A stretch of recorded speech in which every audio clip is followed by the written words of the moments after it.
India में humanoid robots का concept public imagination में पहली बार रिसर्च लैब से नहीं आया, वो सिनेमा से लोगों के दिमाग में गया। शंकर की फिल्म रोबोट के जरिए एक रोबोट जो इंसान जैसा दिखता था, इंसान जैसा चलता था और फ्यूचर का सिंबल बन गया। तब वो सिर्फ फिक्शन था, लेकिन आज सवाल ये नहीं है कि ह्यूमनॉइड रोबोट्स पॉसिबल हैं या नहीं। सवाल ये है, कौन से ह्यूमनॉइड रोबोट्स रियल दुनिया में काम कर रहे हैं।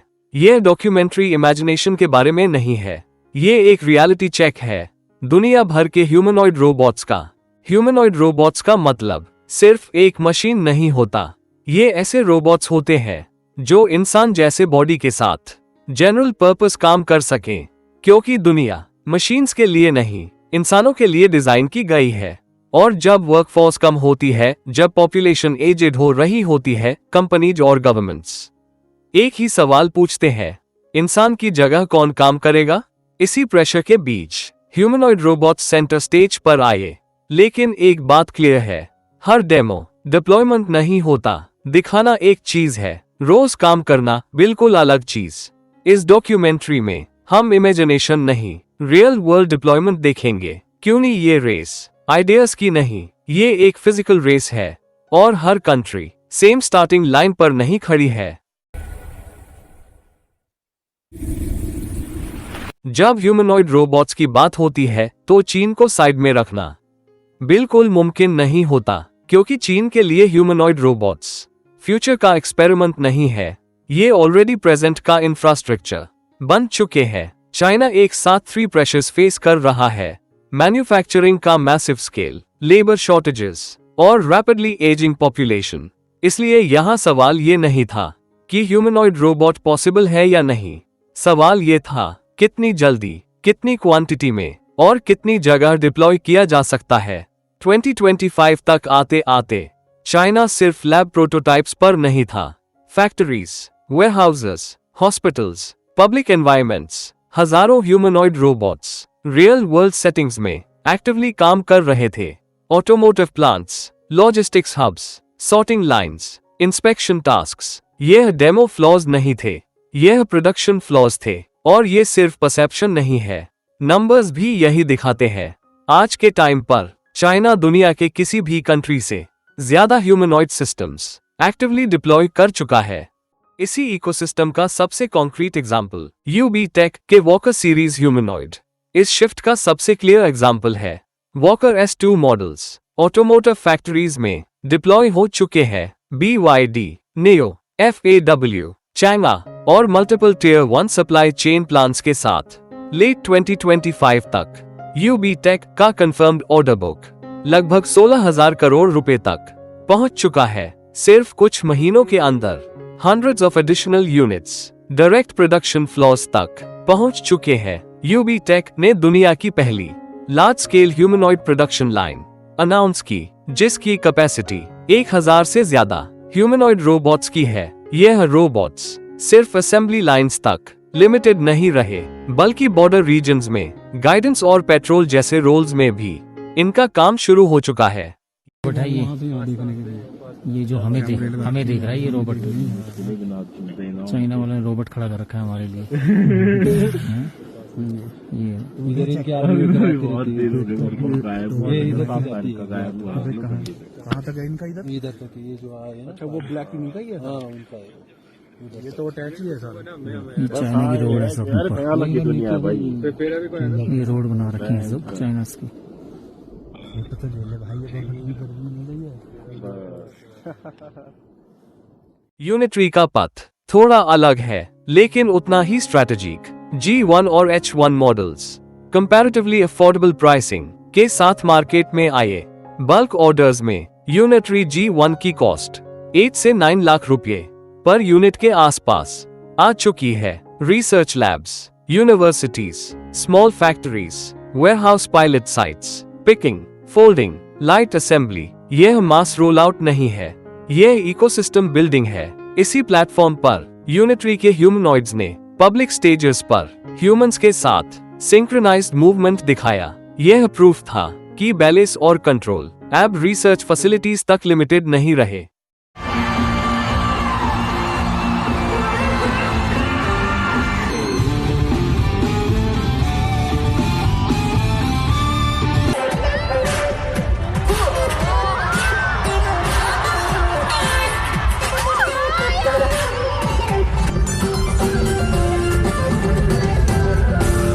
अजीबोट का फोकस क्लियर है, एक ऐसा ह्यूमनॉइड जो सिर्फ एक काम के लिए ट्रेन ना हो बल्कि मल्टीपल टास्क्स रियल एनवायरमेंट्स में हैंडल कर सके। युंग जेंग सीरीज जनरल पर्पस मैनिपुलेशन पर काम करती है। लेट 2025 तक अजीबॉट ने लगभग 1600 करोड़ रुपए की फंडिंग रेज की और कंपनी की वैल्यूएशन 8000 करोड़ रुपए के आसपास पहुंच चुकी है। ई कॉमर्स वेयरहाउसेज में सॉर्टिंग और पैकिंग जैसे टास्क के लिए कमर्शियल पायलट्स अब लाइव चल रहे हैं।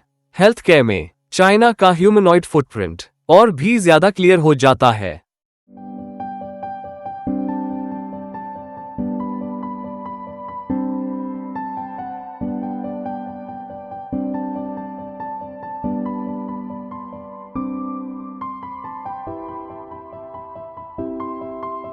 फोरिए के लेटेस्ट GR2 सिस्टम्स 2025 के एंड तक 500 से ज्यादा हॉस्पिटल्स और रिहेबिलिटेशन सेंटर्स में डिप्लॉय हो चुके हैं। Mobility therapy, rehabilitation exercises, patient assistance, government subsidies ने एल्डरली केयर और रिहैब एडॉप्शन को एक्सेलरेट किया है।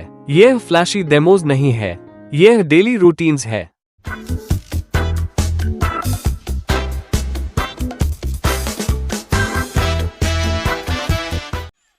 就像这样。现在是下午13点45分，还有15分钟，是您和妹妹学校老师预约的访谈电话时间。谢谢你 GR3，先待机吧。好的。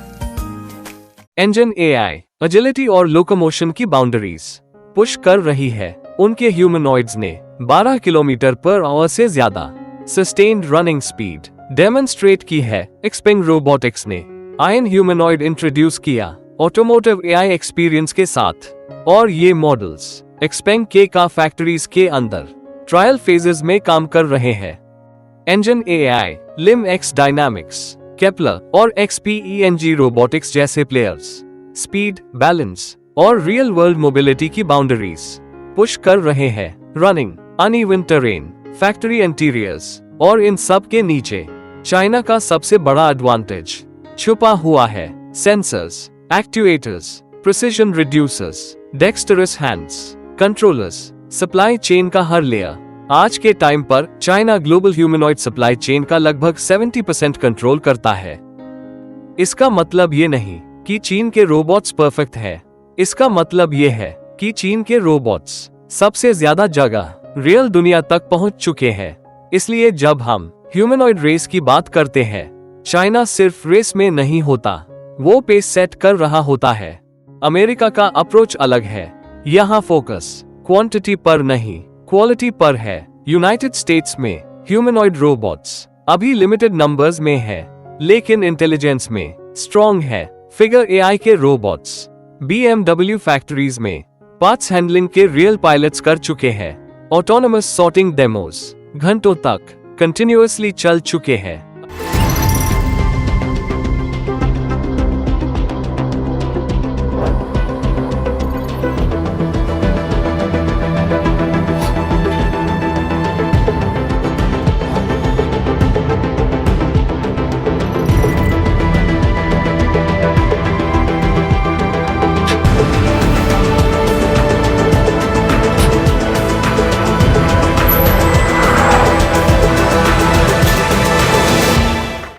एप्ट्रोनिक का अपोलो ह्यूमनॉइड इंडस्ट्रियल ड्यूरेबिलिटी पर फोकस करता है।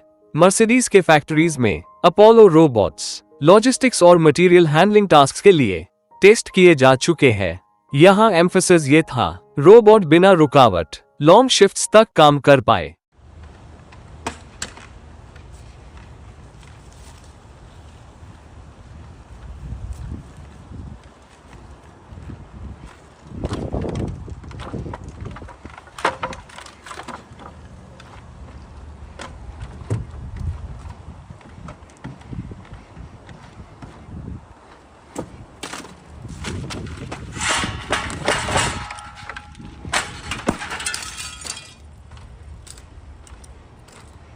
एजिलिटी रोबोटिक्स का डिजिट यूनाइटेड स्टेट्स का सबसे प्रैक्टिकल ह्यूमनॉइड माना जाता है। डिजिट रोबोट्स वेयरहाउस सॉर्टिंग और लॉजिस्टिक्स के लिए एक्टिवली टेस्ट हो चुके हैं। GXO और Amazon लिंक्ड एनवायरमेंट्स में रियल पायलट्स रन किए गए हैं। यह रोबोट स्टेयर्स चढ़ सकता है, बॉक्सेस उठा सकता है और ह्यूमन डिजाइन्ड वेयरहाउसेस में मूव कर सकता है। टेस्ला का ऑप्टिमस अभी इंटरनल टेस्टिंग फेज में है। रनिंग और जॉगिंग जैसे डेमोज इंप्रेसिव है, लेकिन रियल ऑटोनॉमी अभी इवॉल्व हो रही है।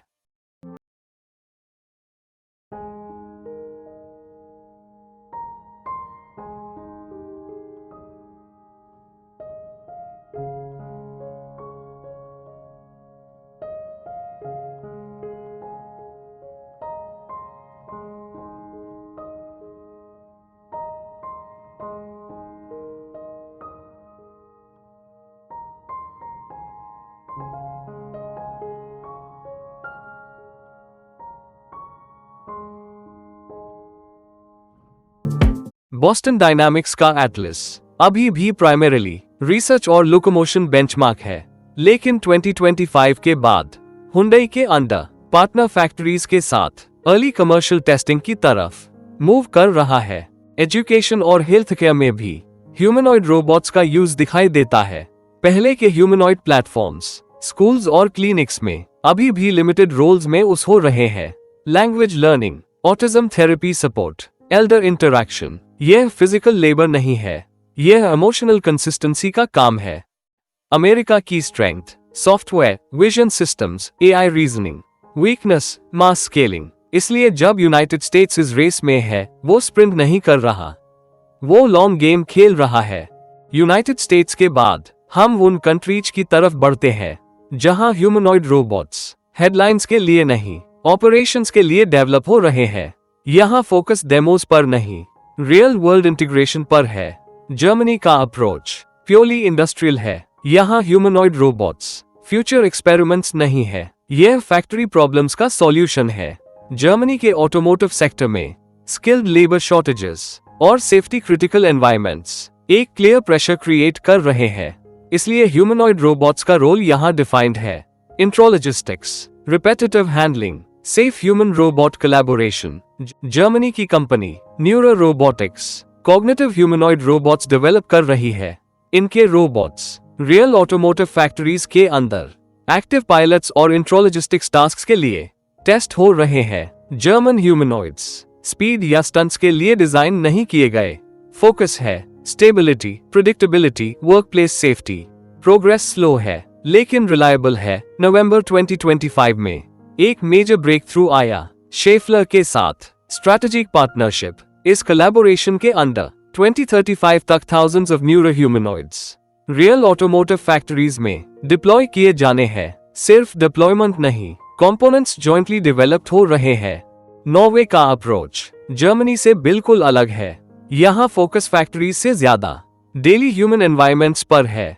Homes, warehouses, health care settings. Norway की company 1X technologies household focused humanoid robots develop कर रही है। गोल क्लियर है, रोबोट्स को ह्यूमन स्पेसेस में सेफ, क्वाइट और प्राइवेसी कॉन्शियस बनाना। इन रोबोट्स को डिजाइन किया जा रहा है ऑब्जेक्ट्स उठाना, basic daily tasks, human environments में स्मूथ मूवमेंट। नॉर्वे का बेट लॉन्ग टर्म है। Large scale production plans already announce हो चुके हैं।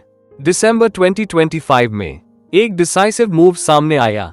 EQT के साथ मेगा डील साइन हुई। 2026 से up to 10,000 new humanoid units industrial और वेयरहाउस एनवायरमेंट्स में डिप्लॉय होंगे बिना प्राइवेसी, ट्रस्ट या सेफ्टी कॉम्प्रोमाइज किए। इसी वजह से नॉर्वे का humanoid program globally fastest scaling efforts में काउंट होने लगा।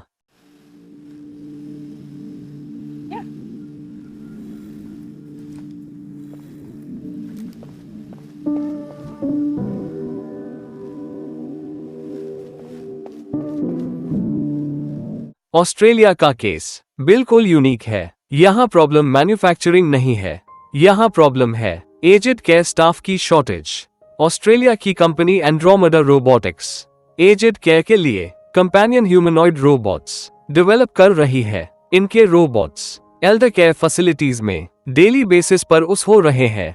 इनका काम फिजिकल लेबर नहीं है, इनका काम है conversation, routine interaction, loneliness reduce करना। यह एक्सपेरिमेंटल पायलट्स नहीं है, यह रियल डेली डिप्लॉयमेंट्स है। सितंबर 2025 में 190 करोड़ रुपए फंडिंग के बाद जेनेसिस अभी लॉन्च हुई। ज्यादा ऑटोनमस, ज्यादा इमोशनली इंटेलिजेंट यह रोबोट्स ऑस्ट्रेलिया से आगे बढ़कर यूनाइटेड स्टेट्स के एजिड केयर एनवायरमेंट्स तक एक्सपैंड हो रहे हैं। चीन और यूनाइटेड स्टेट्स के बाद ह्यूमनॉइड रोबोट रेस सिर्फ 2 कंट्रीज तक लिमिटेड नहीं रही। दुनिया के अलग अलग हिस्सों में अलग प्रायोरिटीज के साथ अलग अप्रोचेस शेप ले रही है। जापान का केस बाकी सबसे थोड़ा अलग है। यहाँ ह्यूमनॉइड रोबोट्स कभी नए कॉन्सेप्ट नहीं रहे। जापान डेकेड्स से ह्यूमन रोबोट इंटरैक्शन पर काम करता आया है, क्योंकि यह दुनिया की सबसे एजिड पॉपुलेशंस में से एक है और कैरेगिवर्स की सीवियर शॉर्टेज है। इसलिए शुरुआत में फोकस हैवी फिजिकल लेबर पर नहीं, बल्कि इंटरैक्शन, कम्युनिकेशन और इमोशनल सपोर्ट पर रहा। अर्ली रियल वर्ल्ड डिप्लॉयमेंट्स ने स्कूल्स और केयर एनवायरनमेंट्स में जापान को डेकेड्स का इंटरैक्शन दाता दिया, लेकिन 2025 के बाद अप्रोच इवॉल्व हुआ। IREX 2025 में कावासाकी हेवी इंडस्ट्रीज ने कलाइडो सीरीज के नए ह्यूमनॉइड्स अनवेल किए, जो डिजास्टर रिस्पॉन्स, इंडस्ट्रियल सेफ्टी और हैवी ड्यूटी प्रैक्टिकल टास्क्स के लिए डिजाइन किए गए हैं। आज जापान की स्ट्रेंथ इंटरैक्शन डाटा पर बिल्ड हो रहे प्रैक्टिकल ह्यूमनॉइड सिस्टम्स है।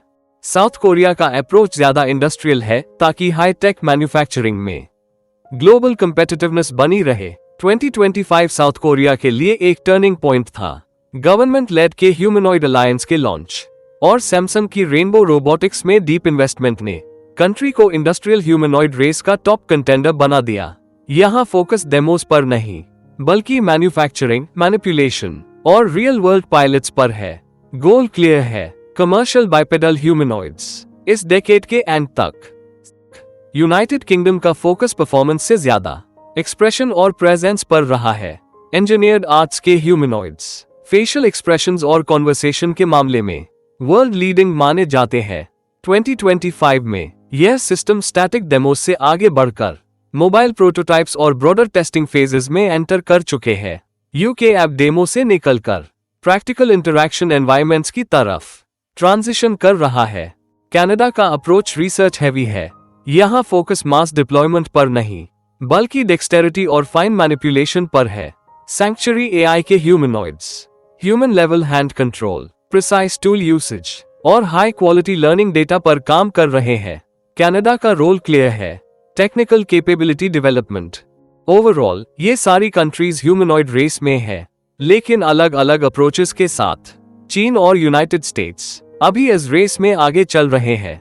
चाइना स्केल के साथ, यूनाइटेड स्टेट्स कैपेबिलिटी के साथ, जर्मनी, जापान और south Korea specific use cases पर काम कर रहे हैं। इस स्टेज पर फोकस सिर्फ कॉन्सेप्ट्स पर नहीं, बल्कि रियल वर्ल्ड डिप्लॉयमेंट पर है। इस डॉक्यूमेंट्री का गोल फ्यूचर प्रिडिक्ट करना नहीं था। गोल ये था प्रेजेंट को क्लियरली दिखाना, कौन डिप्लॉय कर रहा है, कौन टेस्टिंग में है और कौन स्केल के लिए तैयार है। ये था ह्यूमनॉइड शिफ्ट 2026।